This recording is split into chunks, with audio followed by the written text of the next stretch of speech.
voilà mu nekkoon suñu dernière musique du jour ñu àndoon ci ak Lukwa Kanza woyam boobu tout va bien et ma koy may nag bon ñi nga xamante ni dañoo bëgg musique internationale di ko may sama mbokk yi ci kër gi di ko may daal ñëpp ñi nga xamante ni daal dañuy seetaan Lukwa Kanza ci woyam boobu. Donc comme ni ma leen ko waxee tout à l'heure tey c'est mercredi on va parler de société ak yenn fait yi nga xamante ni rek jot nañ fee am récemment et tey nag ñu dalal suñu invité di monsieur Wane Mamadou donc Aliou dama lay bàyyi nga dalal suñu invité. monsieur Mamadou Wane di Mao ñu ngi lay nuyu di la wax daal ak jàmm suñu plateau. waaw man tam maa ngi leen di delloo nuyu bi di nuyu surtout nag téléspectateurs yi. mais fàttali ni sociologue nga mais spécialiste en analyse institutionnelle jamono ji ñu gis suñu société ay mbir yu xaw a doy waar comme jàpp ñu nit wax ni sàcc la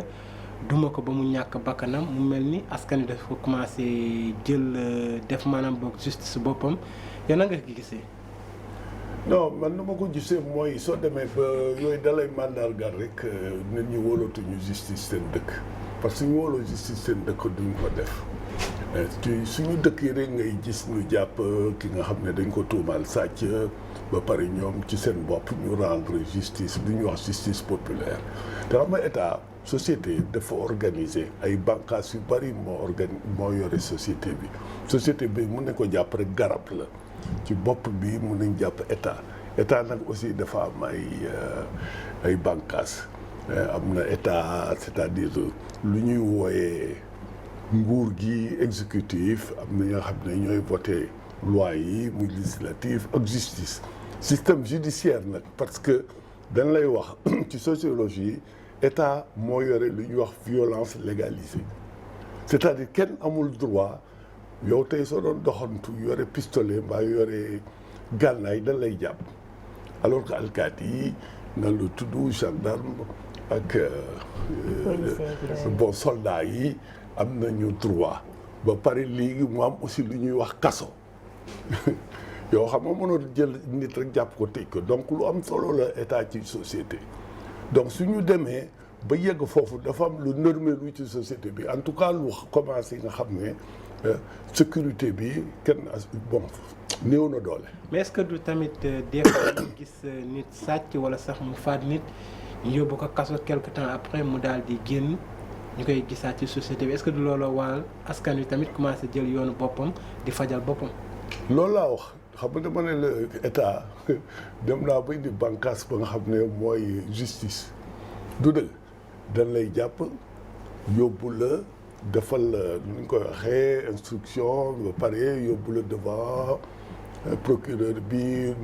ñu defal la mandat de dépôt nga dem tribunal ñu juger la après ñu tëj la lu ñuy wax kaso lu ñu tuddee kaso mais léegi su demee problème dafa am aussi kaso yi dafa xat mën nga aussi nekk ñu yóbbu la fa nga toog li nga xam ne tout de suite flagrant délit la ñu war la juger ñu lay bàyyi ay juróom benn weer ay at donc loolu aussi mën nañ la comme par exemple loolu dafa kii léegi dañu am tendance di bàyyi nit ñi rapidement su nekkul benn kii na la tudd infraction bu garaaw comme par exemple rey nit ak yenn infraction nga xam ne dañ ko criminaliser donc lu ma wax li mën nañ ko jàppee noonu rek c'est que état bi question de sécurité dafa am faiblesse question aussi justice bi dafa am faiblesse moo tax nit ñi di jéem a fajal seen bopp te loolu baaxul ci société. toujours faiblesse tey bu ñu waxee sociologie dañu naan étude de la société. tey ci société sénégalaise bii nii ñu ngi remarqué violence bi am au sein de la société ñu ngi remarqué changement de comportement changement de mentalité. Aliou mu ngi wax côté agression yi mais récemment aussi gis nañ ci côté divorce nit ñi di yàq yenn kër vidéo yi doon fuité sur les réseaux sociaux la moo waral loolu la moo waral tey changement de comportement citoyen sénégalais boobu noonu. bon mën nañ ko jàppee changement de comportement mais day ci nga xam ne société bi day am la nga xam ne déséquilibre parce que xam nga société lu ko lal la mooy la ñuy wax convention sociale dafa am lu ñuy wax norme sociale mariage institution la ci institution majeure ci suñ société la donc mariage comme ni nga wax su amee ci biir ay problème parce que environnement économique day joué ci mariage environnement social day joué ci mariage soo nekkee ci mariage ñun suñu mariage dafa bari ay am na ay warugal am na ay bon ku góor kii moo war a nekk bailleur quoi si vous voulez bon voilà bon il y a des difficultés bon dëkk bi xat na nit ñi seen même seen jikku yi c'est-à-dire suñu société dafa dem ba nga xam ne nu mu teeyee woon bu njëkk ba parce que bariwul woon nit. on ne sent pas la tolérance aussi. oui nu mu teeyoon woon bu njëkk ba teeyatu ko parce que dafa commencé nekk société ba nga xam ne day occidentalisé wu. plus ñuy dem ci société bu occidentalisé wu plus relation sociale yi amoon nga xam ne par exemple su amee crise ci couple bi sa bàjjan intervenir. ki nga xam ne moom lañ la bàyyile intervenir yooyu acteurs yooyu amoon ci suñ société ñoo commencé ñoom itam di effacer wu couple bi nekk benn couple ba nga xam ne day nekk face su amee crise ci biir parce que crise foo jaar mu am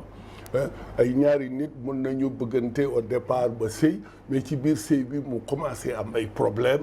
dépense bi matul bon des fois aussi sa jikko ci biir sëy dans la durée ci yenn jikko yi ci lay génne léegi nag soo amul comme ni nga ko waxee dal soo amul par exemple ressort éducation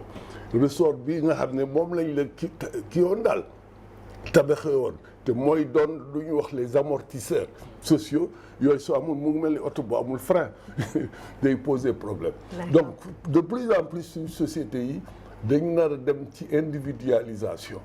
te individualisation ci couple bi ak relation sociale yi nga xam ne moo amoon bu njëkk ba day jékki-jékki di nërmeelu parce que contexte économique bi dafa changé contexte politique changé. très bien léegi man damay ñëw ci taxawaayu justice boobu nga xamante ni moom moo waroon sàmm moo waroon aussi faire régner quand même paix ak lépp loo xamante ni rek moom la yor en charge donc buñ tollee ci jamono bu mel nii ba askan wi di jëlal seen bopp seen initiative di rendre seen bopp justice lan moo war a nekk taxawaayu justice boobu nga xamante ni moom moo waroon a jouer rôle boobu. xam nga justice mënoo ko génnee xam nga justice dafa lié wu ak beneen bànqaas bu ñuy wax exécutif parce que xam nga dafa am ministère de la justice am procureur am yooyu yëpp donc su amul par exemple système la. système suñu nee système doo jàpp rek justice bi parce que justice bi aussi suñ ko joxoon budget bu doy am na yu bari yi nga xam ne du ko mën a gérer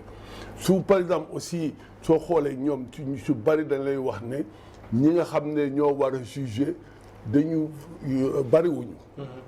de telle sorte que dossiers yi day nekk foofu yàgg wax naa la surpopulation carcérale yooyu yëpp ay facteurs yuy joué la surpopulation carcérale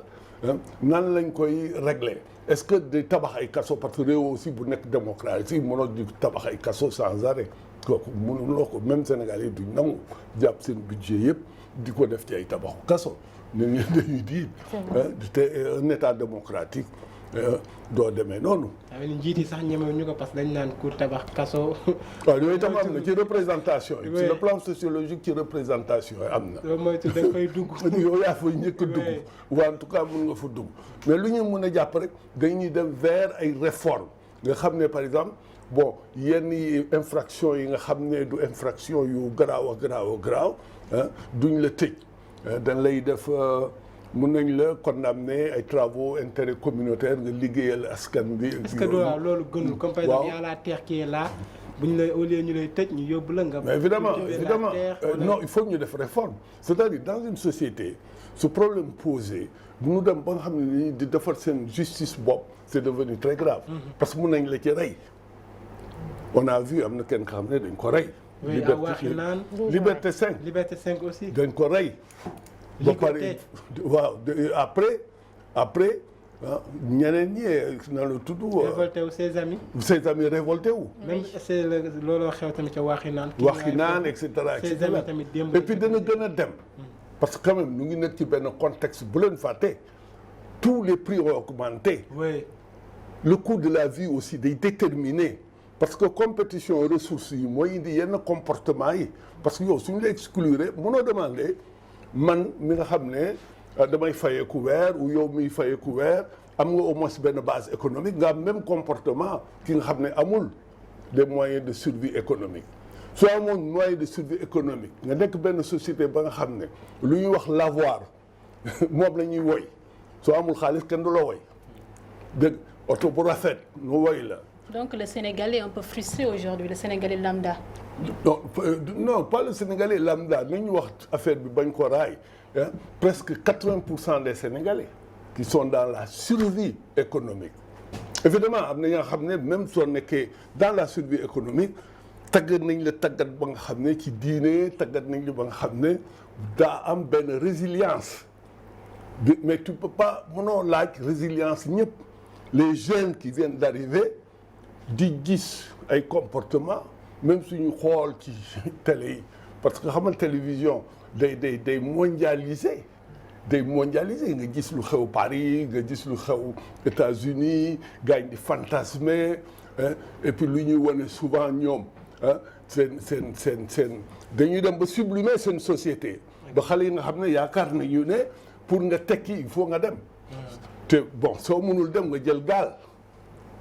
au risque nga dee mais tu te dis que foofu mooy dañuy dem ba dafa am ay représentation sur le plan sociologique sur terre il y a l'enfer et le paradis c'est l'Occident, l'enfer c'est chez nous. Or schéma yooyu dañ ko war a déconstruire. Toujours si plan boobu noonu gis nañu tey bu ñu ñëwee si aspect série sénégalaise yenn saa yi di proposer yenn contenu yi nga xam ne nekkul réalité sénégalaise yi day influencer tey ñoo xam ne dañ koy seetaan si télé bi yéen en tant que sociologue ban influence bu mag la mën a am si biir société bi surtout si ndaw yooyu noonu. moom laa lay wax parce que day façonner les comportements individuels ak lu ñuy wax comportement collectif. Comportement collectif yi la plupart du temps ñi nga xam ne par exemple sont plus vulnérables consommer li nga xam ne moo xew ci modèle yi nga xam ne moom la ñuy génne à travers série muy des modèles d'aliénation par rapport à l'Occident c'est toujours l'Occident c'est les jeunes bon le code vestimentaire tu vois parce que il faut am noo solo nu ñëpp am noo solo c'est par rapport au code de valeur nañu waxante dëgg occidental bon nous suñ système économique dépend de l'Occident suñ système na lu tudd politique dépend de l'Occident c'est-à-dire ñoom la ñuy roy ci lépp de telle sorte que xale yi nga xam ne bon nit ñi amatuñ temps yar leen ci kër yi oui exhiber li nga am non exactement est-ce que loolu tamit la société de lu ñuy wax la société du spectacle et le spectacle lan la c'est sur la base du matériel matériel c'est quoi c'est l'accumulation des biens nga def ko valeur de telle sorte que nit ñi dañuy pratiquement dañuy jaay seen bopp ou bien def des actes aliénés soo ko amul nga jëli ko même par la violence donc bon mais suñu gisee ne aussi état bi moo yore monopole de la violence légale deful waru garab ñoom dañuy réagir parce qu'on est dans un monde très violent. voilà léegi man tam tout à l'heure dama ñëw ci côté état mais léegi damay ñëw ci côté ñi nga xamante ni ñooy sociologue yi ak psychologue yi nga xamante ni ñoom quand même am nañu benn njàngat wala benn analyse bu vraiment plus développée ñu gën a comprendre quand même environnement bi ñu nekk di dund et tout. ñoom lan moo ci nekk seen taxawaay wala ban taxawaay la ñu mën a adopter quand même sociologue yi ak psychologue yi pour apaiser un peu wala pour gën a yee wala gën a ñaax askan wi les jeunes en particulier par rapport ak li ñuy gis fi mu toll nii. non xam nga sociologue yi ñu ngi def ñu ci bari sont dans la recherche ñu ci bari sont lan lañu tudd ay études ay évaluations ñu ci bari am na ñuy bind. ñu ci bari comme man ak ñeneen d'autres sociologues ñu ngi leen invité ci médias yi ñu ngi intervenir ci réseaux sociaux yi di ça c'est très important mais on est quand même benn société ba nga xam ne amuñu écoute intellectuelle dañuy waxante dëgg c'est-à-dire société ba nga xam ne lu mu njëkk a def valeur mooy nga tekki léegi suñu problème société c'est vraiment ça da ngay am aussi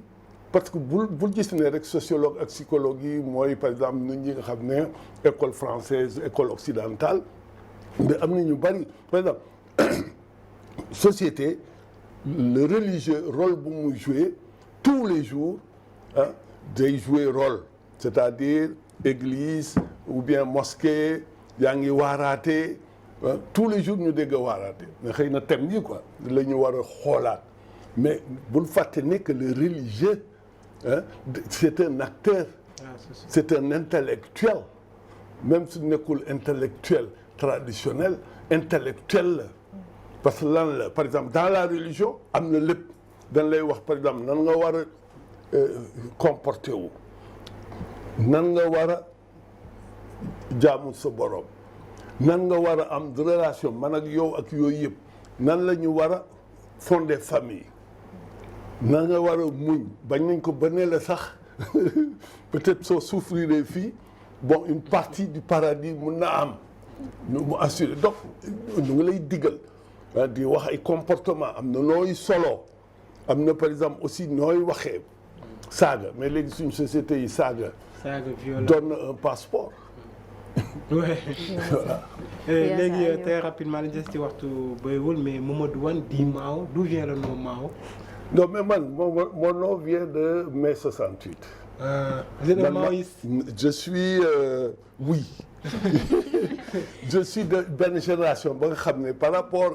bon mënuma comparer génération yi mais ñun suñu génération dañ njëkk réagir contre le néocolonialisme parce que pour ñun amuñu woon indépendance tubaab yi ñoo yore woon dëkk bi Sénégal bon et cetera et cetera boobu temps aussi benn parti moo fi amoon boobu temps amul télé yu bari benn télé média yi ñu ne foo jaar ñu exprimer foo jaar on a été une génération bi nga xam ne moo cotisé pour démocratie. 68 ans 68 ans voilà. C'est de là que vient votre nom. Oui et ensuite équité sociale. Très bien. ñu redistribuer suñu ressources. ba pare combattre lu ñuy wax la discrimination sociale mu nekk société sans classe kii baadoola la kii ouvrier la kii lii la kii bourgeois la yooyu ñu dindi ko. voilà loolu moo doon suñu utopie révolution. mu nekkoon Mamadou Wane dit Mao nga nekkoon tey suñu gan. sociologue mais aussi nekk spécialiste en analyse institutionnelle di lay jaajëfal sa teewaay suñu plateau. waaw man tam maa ngi leen di jaajëfal et puis ma leen di encourager yéen tamay sociologue ngeen parce que dans la communication aujourd'hui la communication au cœur de la communication c'est contribuer au changement de comportement déjà soo tegee benn sujet teg nga au moins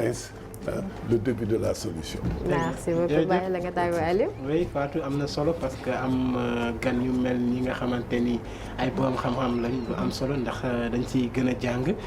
mbokk yi ñoo amoon mbégte loolu teew fii ñu leen di jox di daje ëllëg bu soobee suñu borom mën a see ànd ak ñaari soxna yi. merci Aliou Sadio.